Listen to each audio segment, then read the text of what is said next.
Bonjour les enfants. Vous vous souvenez, hier on parlait de Renato, le petit renne. On va partir aujourd'hui dans un pays beaucoup plus chaud pour y trouver un autre personnage bien sympathique, Petit Panda, qui cherche un ami.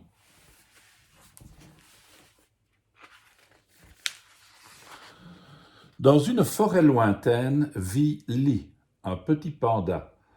Sa douce fourrure blanche est parsemée de noir, comme s'il avait trempé ses pattes dans la peinture et s'était ensuite frotté les oreilles et les yeux. Aujourd'hui, Lee est ravi.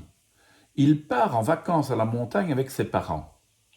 Quel plaisir de sentir l'air frais lui picoter la truffe. Quel délice de croquer les pousses de bambou enrobées de rosée.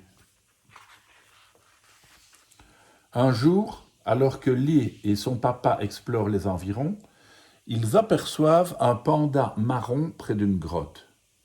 Il est bizarre, s'étonne Lee.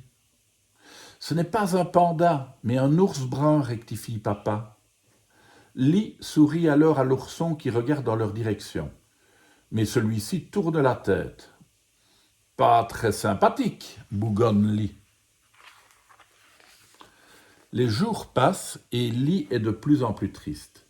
Il ne cesse de penser au petit ours avec qui il aimerait tant jouer, mais rien à faire. À chaque fois que Lee lui fait signe, l'ourson l'ignore, comme s'il était transparent. C'est sûrement parce que je n'ai pas un beau pelage brun comme le sien, soupire-t-il. Un matin, en préparant son petit déjeuner, Lee a soudain une idée. Il attend d'être seul à la maison pour se renverser la boîte de cacao sur la tête. Ah, tchoum! La poudre lui chatouille les narines. En se regardant dans le miroir, Lee est ravi de voir un vrai petit ours brun. Il ne lui reste plus qu'à bien recouvrir le contour de ses yeux et le bout de ses oreilles. Le petit panda court jusqu'à la grotte. Les ours sont en train de dormir, sauf le plus petit qui s'amuse dans un coin. Le cœur battant, Lee s'approche. L'ourson est un peu étonné, mais sourit. « Bonjour, d'où viens-tu? Je ne t'ai jamais vu. »« Je m'appelle Lee, je viens d'arriver et je peux jouer avec toi? » Bien sûr, moi je m'appelle Grise. On va se baigner dans le lac? C'est très tentant, mais Lee pense à son déguisement. Je préférerais jouer à Colin Maillard, suggère-t-il. D'accord. Mais quand Lee ôte le foulard de son visage, la poudre de cacao a disparu. Oh, tes yeux sont tout noirs, s'étonne Grise. Je me suis cogné, bafouille Lee en se grattant la tête.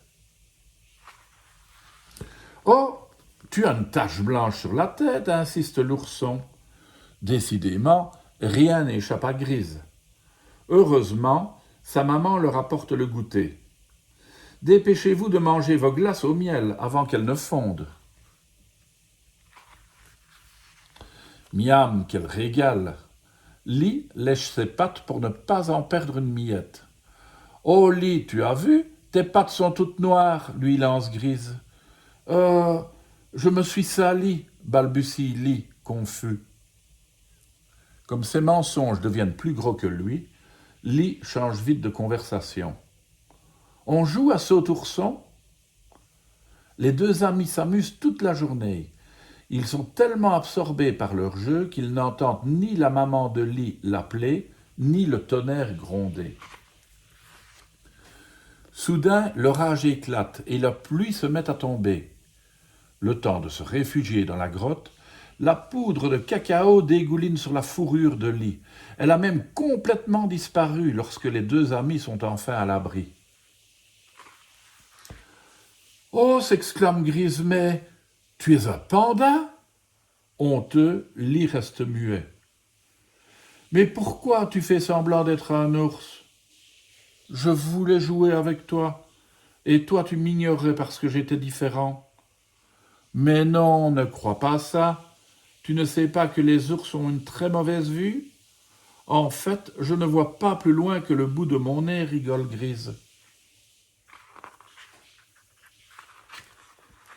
Lee est soulagé, mais quand il entend enfin sa maman, il réalise qu'elle doit beaucoup s'inquiéter. Je dois rentrer maintenant. Tu ne m'en veux pas demande Lee timidement. Mais non, que tu sois un panda ne nous empêchera pas de former une sacrée paire de copains. Depuis ce jour-là, Gris et Lee sont les meilleurs amis du monde. Et pas besoin de se ressembler pour ça. Au revoir Lee, au revoir Gris, à demain.